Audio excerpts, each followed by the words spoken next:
اسراء والمعراج وہ عظیم سفر ہے، بلکہ وہ عظیم معجزہ ہے جس کی کیفیت اور حقیقت تک انسان کی عقل کی رسائی نہیں ہو سکتی۔ انسانی تاریخ میں اس طرح کا سفر نہ پہلے کبھی ہوا اور نہ آئندہ کبھی ہوگا۔ یہ ایسا سفر ہے جس میں انسانیت کے خاصہ خاصان، فرشتوں کے خاصہ خاصان کے ہم رکاب تھے۔ اس سفر میں دنیا کے تمام ناموس اور فطرت کے تمام قوانین ٹوٹ گئے، زندوں اور مردوں کا ملاب ہوا، دور قریب ہو گئے، انسان اور فرشتے ہم رکاب ہوئے، حاضر اور مستقبل بلکہ دنیا اور آخرت یکجا ہو گئے۔ اس سفر میں رسول اکرم صلی اللہ علیہ وسلم کی سواری کیا تھی اور کس رفتار سے تھی؟ عقل دنگ ہے، محو تماشا ہے کہ یہ سب کیسے ہوا۔ مکہ مکرمہ اور بیت المقدس کے درمیان فضائی مسافت 1200 کلومیٹر ہے۔ فرض کر لیتے ہیں کہ دونوں مقدس شہروں کی فضائی مسافت 1000 کلومیٹر ہے، تو پیدل سفر کرنے والا شخص اگر 5 کلومیٹر فی گھنٹہ رفتار سے چلے گا تو مکہ مکرمہ سے 200 گھنٹے کے بعد بیت المقدس پہنچے گا۔ اگر سائیکل پر 20 کلومیٹر فی گھنٹہ کی رفتار سے سفر کیا جائے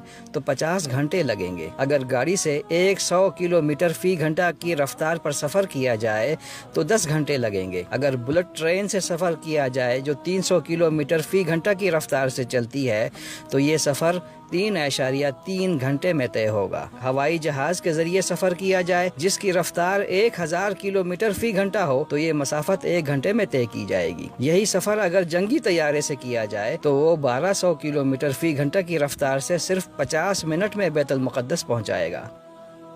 خلائی شٹل خلا سے زمین تک کا سفر 26,000 کلومیٹر فی گھنٹہ رفتار سے کرتی ہے۔ اگر اسی رفتار سے سفر کیا جائے تو مکہ مکرمہ سے بیت المقدس کا سفر صرف 2 منٹ میں طے کیا جائے گا۔ سائنس کی دنیا میں اب تک کی معلوم ترین تیز رفتار روشنی کی ہے۔ روشنی کی رفتار 1,80,00,000,000 کلومیٹر فی گھنٹہ سے زیادہ ہے۔ دونوں مقدس شہروں کا سفر اگر روشنی کی رفتار سے طے کیا جائے تو اسے طے کرنے کے لیے 1 سیکنڈ کا 0.0006واں حصہ درکار ہوگا۔ چاند زمین سے تقریباً 13,81,000 کلومیٹر دور ہے۔ اگر روشنی کی رفتار سے چاند تک کا سفر کیا جائے تو وہاں تک پہنچنے کے لیے صرف 2 سیکنڈ لگیں گے۔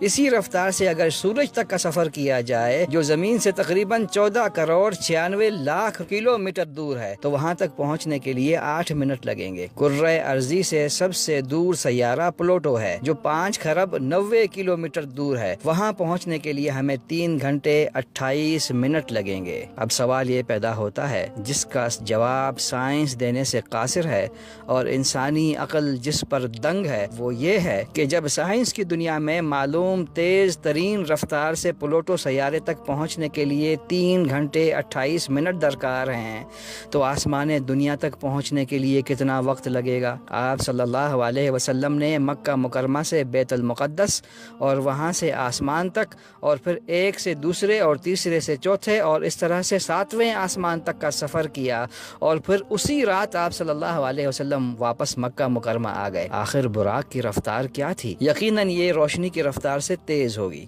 معلوم ہوا یہ کوئی اور ہی رفتار ہے جس تک انسانی عقل کی ابھی تک رسائی نہیں ہوئی۔ اس رفتار کا ذکر قرآن مجید کی سورہ القمر آیت 50 میں اس طرح سے ہوا ہے، وَمَا أَمْرُنَا إِلَّا وَاحِدَةٌ كَلَمْحٍ بِالْبَصَرِ، اور ہمارا حکم بس ایک ہی حکم ہوتا ہے اور پلک جھپکاتے ہی وہ عمل میں آ جاتا ہے۔ اسراء والمعراج کے سفر پر ایمان ہے، ایمان بالقرآن کا جزو ہے، سو ہم ایمان لائے اپنے رب پر، اپنے نبی کریم پر، قرآن مجید اور اسلام کی حقانیت پر۔